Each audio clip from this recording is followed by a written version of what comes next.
कीजिए, नंबर कम कीजिए।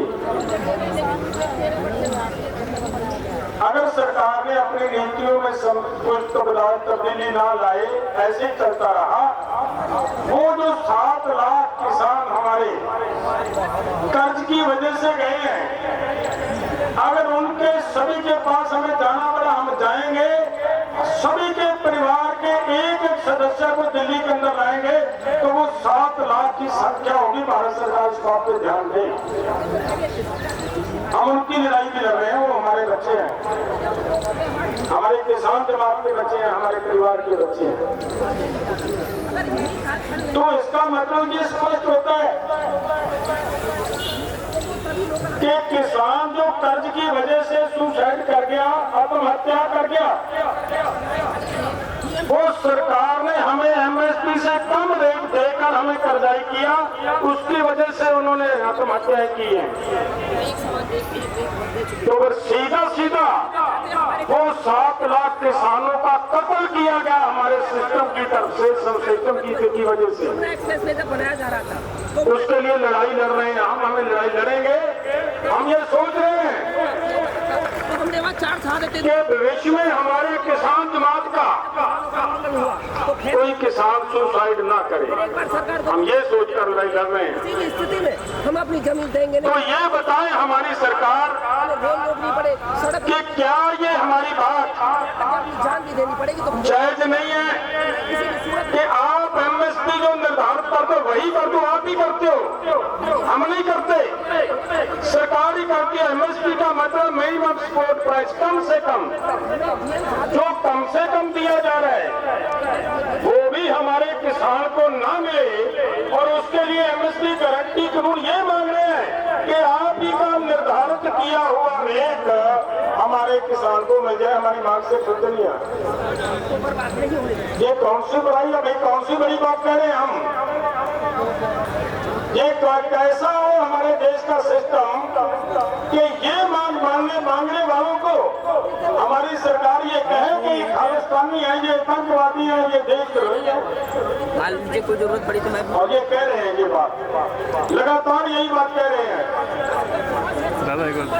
तो जो मैं दूसरी बात कहना चाह रहा हूँ मेरे साथियों, कि इस बात पे ध्यान देते हुए आप सोचकर बताएं कि क्या देश के किसान को बचाने के लिए भविष्य में कोई सुसाइड ना करे, उनको उनकी फसल का रेट जो निर्धारित किया जाता है वो मिल जाए, उसके लिए एमएसपी गारंटी कानून होना चाहिए या नहीं होना चाहिए? हाथ खड़े होकर कर बताना। होना चाहिए ना। और दूसरी बात जो अभी अभिमन्यु ने वो भी बात कही है कि आपकी तरफ से निर्धारित किया गया रेट ना मिलने की वजह से हमारे देश के किसान के सर पे कर्ज हुआ। आप ही की रिपोर्ट बता रही है, हम कुछ नहीं कहते। ये बताएं भाई, हम ये कहते हैं जो अभिमन्यु ने कहा ना, हमको कर्ज माफी नहीं कहते, हम ये कहते हैं अगर सरकार के किसी भी अधिकारी ने, किसी भी इकोनॉमिस्ट में ये दम है तो टेबल पे आकर हिसाब किताब करे हमारे साथ। अगर किसानों का सरकार की तरफ पैसा निकले तो पाई पाई का हिसाब देना पड़ेगा। अगर किसान के सर पे कर्ज हो तो हम आपका एक एक पाई पाई का हिसाब देंगे, भले हम अपनी जिंदगी बेचने के लिए।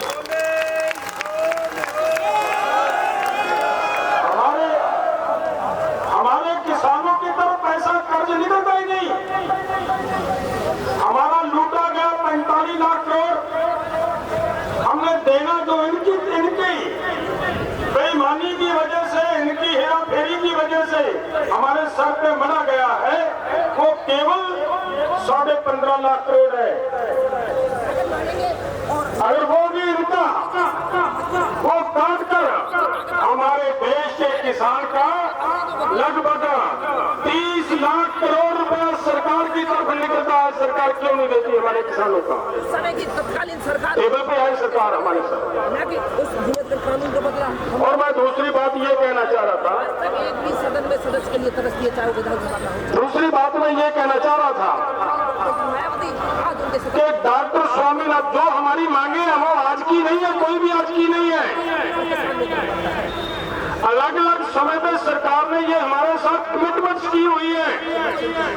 देखिए ये इलेक्शन पहले तो सरकार बनते समय इस देश हमारे माननीय प्रधानमंत्री नरेंद्र मोदी जी ने अलग अलग स्टेजों पर जाकर ये कहा कि आप हमें वोट दीजिए, हम आपको डॉक्टर स्वामीनाथन के फार्मूले के अनुसार फसलों का भाव देंगे। ये बोला उन्होंने, ऐसा ही नहीं बोला, एक एक खर्चे का वेरवा बोलकर बोला कि ये भी जोड़ेंगे, ये भी जोड़ेंगे, ये भी जोड़ेंगे, वीडियोस नहीं होंगे आपके सभी के पास। उसको सरकार ने एक साइड पे कर दिया। आंदोलन हुआ 2018 में रामलीला ग्राउंड के अंदर। उस समय 21 मार्च 2018 से लेकर 29 मार्च 2018 तक यहाँ पे अनशन चला था। यही सरकार थी, नरेंद्र मोदी जी की सरकार थी। इन्हीं के हाथ का पत्थर हमारे पास पड़ा जिसमें यह लिखा कि 3 महीने के अंदर अंदर आपको डॉक्टर स्वामीनाथन की रिपोर्ट C2+50 के हिसाब से हम फसलों का भाव देंगे। ये कहा नहीं, लेटर पड़ा हमारे पास।